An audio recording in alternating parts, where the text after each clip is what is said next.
مسائل بیان فرمائے اور اس کا کفارہ بھی ذکر فرمایا۔ اس میں تھوڑی سی تفصیل ذہن میں رکھ لیں پہلے مختصراً بطور تمہید، تاکہ آگے آیات اچھی طرح سمجھنے میں آسانی رہے، کہ قسم جو ہوتی ہے ایک ہوتی ہے لغو قسم۔ لغو قسم کا مطلب یہ ہے کہ آدمی پہلے یوں سمجھ لیں کہ قسم جو ہوتی ہے یہ کبھی تو سچی ہوتی ہے، بالکل سچی ہوتی ہے، جیسے سابقہ ماضی کے لیے کوئی قسم کھائی ہم نے، یا حال کی کسی چیز کے بارے میں قسم کھائی، مثال کے طور پہ خدا کی قسم کل میں فلاں مقام پر گیا تھا اور یہ ہے بھی سچ، اور اسی طرح میں اس وقت یہ کام کر رہا ہوں، تو یہ بھی اگر سچ واقعی وہ کام وہ کر رہا ہے اور کہہ رہا ہے تو یہ قسمیں بالکل درست ہیں، یہ سچی قسم کہلاتی ہے۔ ایک ہوتی ہے یمین غموس، جھوٹی قسم، یہ ماضی کے بارے میں جو معاملہ ہو چکا اس کے بارے میں جھوٹی قسم کھانا، اور انسان کو معلوم بھی ہو کہ میں جھوٹ بول رہا ہوں، اس کو یمین غموس کہتے ہیں، اور یہ گناہ ہے، حرام ہے، لیکن اس پر کفارہ وغیرہ نہیں ہوتا۔ ایک ہوتی ہے یمین لغو، یہ بھی ماضی کے بارے میں کوئی قسم کھائی یا حال کے بارے میں کوئی قسم کھائی، اور یہ جھوٹی قسم ہوتی ہے، لیکن انسان کو خود نہیں پتا ہوتا کہ میں جھوٹ بول رہا ہوں۔ مثال کے طور پر کوئی شخص اپنے گھر سے باہر آیا، اس وقت اس کو معلوم تھا کہ میرے والد صاحب گھر میں موجود ہیں، وہ باہر آ گیا، پچھلے دروازے سے والد صاحب چلے گئے۔ اب کسی نے پوچھا کہ بتائیں کہ آپ کے والد صاحب گھر میں موجود ہیں؟ اس نے کہا ہاں خدا کی قسم گھر میں موجود ہیں۔ اب جا کر دیکھا تو موجود نہیں تھے۔ اب بظاہر ایک طرح کا جھوٹ ہے کیونکہ واقعی موجود نہیں تھے اور اس نے کہا موجود ہیں، لیکن یہ اس جھوٹ پر یعنی جو جس بات پر یہ قسم کھا رہا تھا یا جو جھوٹ بول رہا تھا، اس پر یہ خود مطلع نہیں تھا، اسے پتہ نہیں تھا کہ والد صاحب واقعی پیچھے سے چلے گئے ہیں۔ اسے یمین لغو کہتے ہیں، اس پر بھی کوئی گرفت نہیں ہوتی، کوئی کفارہ نہیں ہوتا۔ اور ایک ہوتی ہے مستقبل میں کسی کام کے لیے قسم کھانا، مستقبل کے کسی کام کے لیے قسم کھانا، خدا کی قسم میں فلاں سے بات نہیں کروں گا، خدا کی قسم فلاں کے گھر نہیں جاؤں گا، وغیرہ وغیرہ، اسے کہتے ہیں یمین منعقدہ۔ اس یمین منعقدہ، یمین قسم کو کہتے ہیں، منعقدہ جو منعقد ہو گئی، قائم ہو گئی، اس کو یمین منعقدہ کہتے ہیں۔ مستقبل کے بارے میں کسی فعل پر قسم کھائی تو یمین منعقدہ ہوتی ہے۔ اس قسم کو اگر توڑ دیا، توڑنے کا مطلب کہ جو آپ نے جس فعل پر قسم کھائی کہ میں کروں گا یا نہیں کروں گا اس کے خلاف کام کر دیا، کہا تھا کروں گا لیکن نہیں کیا، یا نہیں کروں گا اور پھر کر لیا، تو یہ قسم توڑ دی، اس پر کفارہ ہوتا ہے۔ لیکن اس قسم کے اندر یاد رکھیں، یہ قسم اسی وقت قسم بنے گی جب ایک تو عاقل شخص نے کھائی ہو، پاگل مجنون نے کھائی تو اس پہ کوئی کفارہ نہیں ہے، بالغ نے قسم کھائی ہو، نابالغ نے قسم کھا کے توڑ دی، کفارہ نہیں ہوتا۔ اسی طریقے سے وہ قسم اگر مستقبل کے بارے میں کھائی تو ایسے لفظ استعمال کیے ہوں کہ جن لفظوں کو قسم شمار کیا گیا ہے شرعی لحاظ سے، مثلا اللہ تعالیٰ کا نام سے اللہ کی قسم، اللہ تعالیٰ کی صفات جو مشہور ہیں ان سے قسم کھائی، مثلا اللہ کی عزت و جلال کی قسم، فلاں سے بات نہیں کروں گا، یہ بھی قسم ہے۔ اسی طرح اللہ کی کسی بھی صفت کی قسم کھائی، جیسے مثلا کلام اللہ، اللہ کی صفت ہے تو اللہ کے کلام کی قسم میں ایسا کروں گا یا نہیں کروں گا، یہ بھی قسم ہو جائے گی۔ اسی طرح اللہ کو اگر گواہ بنایا تو یہ بھی قسم ہوتی ہے، اللہ کو گواہ بناتا ہوں کہ آئندہ اس سے بات نہیں کروں گا، یہ بھی قسم ہے۔ اسی طرح لفظ قسم کو ذکر کیا، مجھے قسم ہے کہ فلاں سے کلام نہیں کروں گا، تو یہ بھی قسم ہو جاتی ہے۔ اسی طرح گواہی کا لفظ استعمال کیا، میں گواہی دیتا ہوں، میں شہادت دیتا ہوں کہ فلاں سے بات نہیں کروں گا، تو یہ بھی قسم بن جاتی ہے۔ تو یہ مطلب قسموں کا معاملہ ہوتا ہے۔ اور اگر مثلا میں رسول کی قسم کھاتا ہوں، مجھے میری ماں کی قسم، مجھے باپ کی قسم، مجھے تیری قسم، یہ چیزیں شرعی طور پہ قسم میں شمار نہیں ہوتی، ان کے خلاف اگر کام کریں گے تو قسم توڑنا نہیں کہلائے گا۔ اور اب اگر کوئی شخص قسم توڑ دیتا ہے تو اس میں بعض صورتوں میں وہ گناہ گار ہوتا ہے۔ مثلا جب ایک قسم کھائی اس نے، خواہ اس کو توڑے گا، بغیر کسی وجہ کے توڑے گا تو گناہ گار بھی ہوگا۔ اور بعض قسمیں ایسی ہوتی ہیں جن کو توڑنے پر آدمی گناہ گار نہیں ہوتا بلکہ اسے ثواب بھی ملے گا۔ مثلا اگر کسی نے یہ قسم کھائی کہ میں اب اس سے کبھی رشتہ داری قائم نہیں کروں گا، تو یہ رشتہ داری توڑ دینا قطع تعلق اللہ کو محبوب نہیں۔ اب اگر یہ قسم توڑ کر اس سے رشتہ داری قائم کرے گا تو اس کا قسم توڑنا ہی بہتر ہے، قسم توڑے اور رشتہ داری قائم کرے، لیکن کفارہ اس پر بھی ہوگا۔ تو بہرحال اس میں کافی تفصیل ہے، کچھ تفصیل میں نے آپ کی خدمت میں عرض کی، اس کو اللہ تعالیٰ نے بیان فرمایا ارشاد فرماتا ہے کہ لا یؤاخذکم اللہ باللغو فی ایمانکم، اللہ تبارک و تعالی تمہاری قسموں میں سے لغو قسموں پر گرفت نہیں فرماتا۔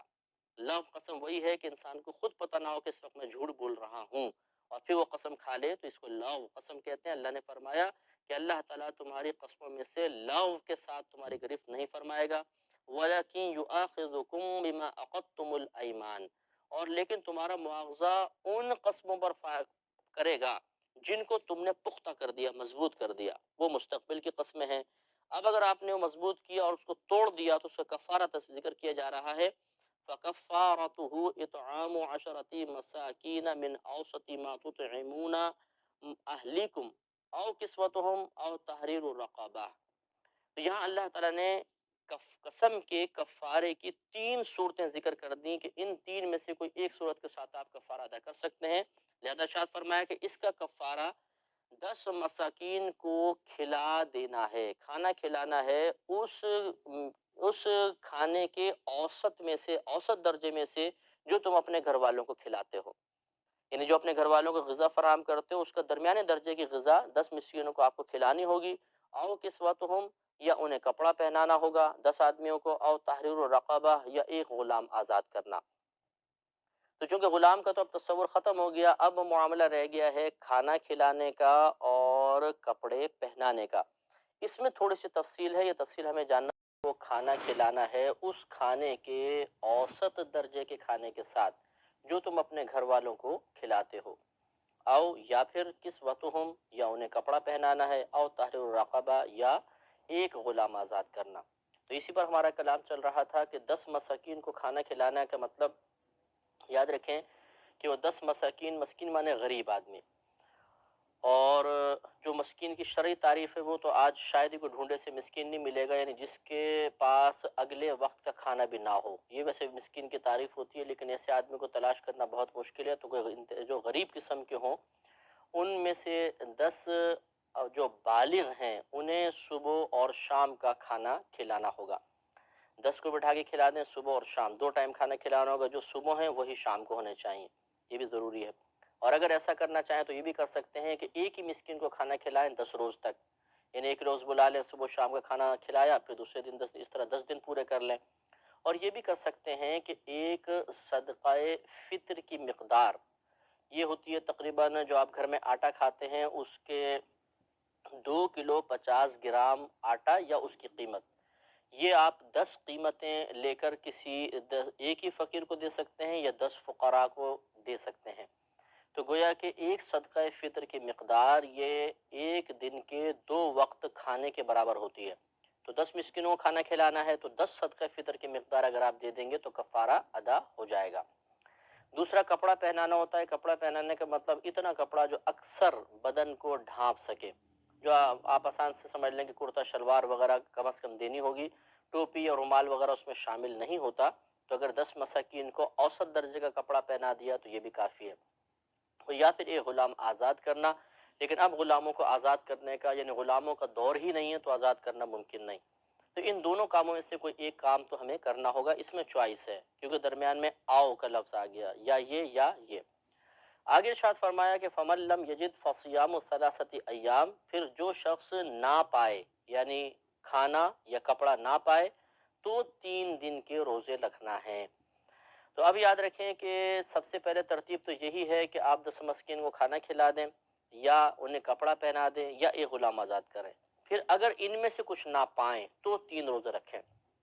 معلوم یہ ہوا کہ اگر کوئی کھانا کھلانے پر قادر ہے، کپڑا پہنانے پر قادر ہے اور وہ ان چیزوں کو ترک کر کے جان بوجھ کے چھوڑ کر روزے رکھے گا تو اس سے کفارہ ادا نہیں ہوگا۔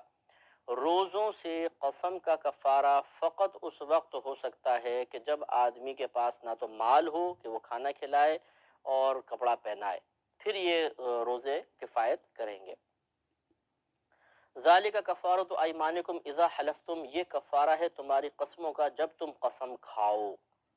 تو اس کا مطلب ہرگز نہیں کہ قسم کھاؤ تو کفارہ دے دو، بلکہ مطلب کیا ہے، قسم کھاؤ اور پھر اس کو توڑ دو تو پھر یہ تم پر کفارہ لازم ہوگا۔ اسی لیے فقہ حنفی کے روح سے قسم کھانا یہ کفارے کا سبب نہیں ہوتا کہ فوراً کفارہ لازم ہو جائے، بلکہ قسم توڑنا کفارے کا سبب بنتا ہے۔ وَاحْفَظُوا أَيْمَانِكُمْ، اور اپنی قسموں کی حفاظت کرو، اسے مت توڑو، جان بوجھ کر جب تک کوئی شرعی وجہ نہ ہو اسے نہیں توڑنا چاہیے۔ اور یہ بھی حفاظت کرنے کا مطلب ہے کہ قسم کھاؤ ہی نہیں مستقبل کے بارے میں، تو حفاظت رہے گی، قسم ٹوٹے گی نہیں۔ اور یہ جو عرض کیا گیا کہ بغیر کسی شرعی وجہ کے قسم کو نہ توڑا جائے، اس کی حفاظت کرنی چاہیے، تو اس کا مطلب یہ ہوا کچھ شرعی وجوہات بھی ہوں گی جس کی بنا پر قسم توڑنا جائز ہوگا، جس کی ایک مثال میں نے پچھلے پروگرام میں آپ کی خدمت میں عرض کی تھی۔ اب تھوڑی سی تفصیل مزید اور سماعت فرما لیں۔ قسم توڑنا بعض صورتوں میں لازم ہو جاتا ہے، فرض ہوتا ہے۔ مثال کے طور پہ اگر انسان نے کسی فرض یا واجب کردہ عبادت کو نہ کرنے کی قسم کھائی ہو، کہ معاذ اللہ کسی نے کہا خدا کی قسم میں اب نماز نہیں پڑھوں گا، تو اس پر فرض ہے کہ اس قسم کو توڑ دے اور نماز پڑھے، لیکن کفارہ اب بھی لازم ہوگا۔ دوسرا، ایک اور صورت میں اس پہ واجب ہوتا ہے قسم توڑنا، جب یہ کسی گناہ کے کرنے کی قسم کھا لے، کہ معاذ اللہ کسی نے کہا خدا کی قسم میں ضرور چوری کروں گا، تو اب اس قسم کو توڑنا لازم ہے، یعنی زندگی بھر چوری نہ کرے اور اپنے قسم کا کفارہ ادا کرے، یہ لازم ہوگا اس کے اوپر۔ اور بعض صورتوں میں قسم کا توڑ دینا اچھا ہوتا ہے، مستحب ہوتا ہے، یہ اس صورت میں ہوتا ہے جب اس سے بہتر صورت کوئی ہمارے سامنے موجود ہو۔ یہ جیسے مثال کے طور پہ کسی نے کہا کہ میں فلاں رشتہ دار سے قطع تعلق کر لوں گا، تو یہ قطع تعلق کرنا ممنوع ہوتا ہے، تو پھر وہ قسم کو توڑ دے، یہ بہتر ہے۔ اسی طرح اس نے یہ قسم کھا لی کہ خدا کی قسم میں فلاں چیز اب آئندہ نہیں کھاؤں گا، اور ہے وہ حلال چیز، تو بہتر ہے قسم توڑ دے، یہ اچھا ہے، کیونکہ اللہ تعالیٰ کی ایک حلال چیز کو خواہ چھوڑ دینا مناسب نہیں ہوتا۔ تو اس طرح بعض صورتوں میں قسم کو توڑ دینا واجب، فرض یا مستحب ہوتا ہے، وہاں پر اب قسم کی حفاظت کا حکم نہیں ہے۔ یہ وہیں پہ وَاحْفَظُوا أَيْمَانَكُمْ کا حکم وہیں پر ہوگا کہ جہاں پر قسم کو نہ توڑنا اور توڑنا دونوں برابر ہوں، تو اس مقام پر اس قسم کی حفاظت کا حکم ہے کہ مت توڑو، اس کی حفاظت کر لو، اور دیگر مقامات پر اس کے شرعی تقاضوں کے مطابق حکم پر عمل کیا جائے گا۔ كَذَلِكَ يُبَيِّنُ اللَّهُ لَكُمْ آيَاتِهِ لَعَلَّكُمْ تَشْكُرُونَ، اسی طرح اللہ تعالیٰ تمہارے لیے اپنی آیات کو بیان فرماتا ہے تاکہ تم شکر گزار ہو جاؤ، اس کا احسان تسلیم کرو۔ اللہ تبارک و تعالیٰ نے کفارہ بیان فرمایا، اس میں جو سہولتیں اور آسانیاں دی ہیں یہ اس کی کرم نوازی ہے۔ یہ قصور ہمارا ہے، قسم ہم نے کھائی اور اس پر قسم توڑ دینے پر کہ اللہ کا نام ذکر کر کے اپنی بات کو پختہ کیا اور پھر اس کو قسم کو توڑ دیا، یہ ایک بے ادبی ہے، اور اس بے ادبی پہ اللہ تعالیٰ چاہتا تو بہت سخت سزا مقرر کر دیتا، لیکن اللہ تعالیٰ نے اس میں بھی غریبوں کا بھلا رکھا، یا خود قسم کھانے والے کا بھلا ہے۔ غریبوں کا بھلا اس صورت میں جب آپ مال کے ذریعے کھانا کھلا رہے ہیں یا کپڑے پہنا رہے ہیں، اور رکھنے والے خود اس شخص کا بھلا اس طرح ہو سکتا ہے کہ اگر یہ 3 روزوں کے ذریعے قسم کا کفارہ ادا کرے تو روزے قہر نفس کا سبب بنتے ہیں، نفس مغلوب ہوتا ہے، تب بھی اسی کو فائدہ ہو رہا ہے، تو اللہ کی کرم نوازی ہے۔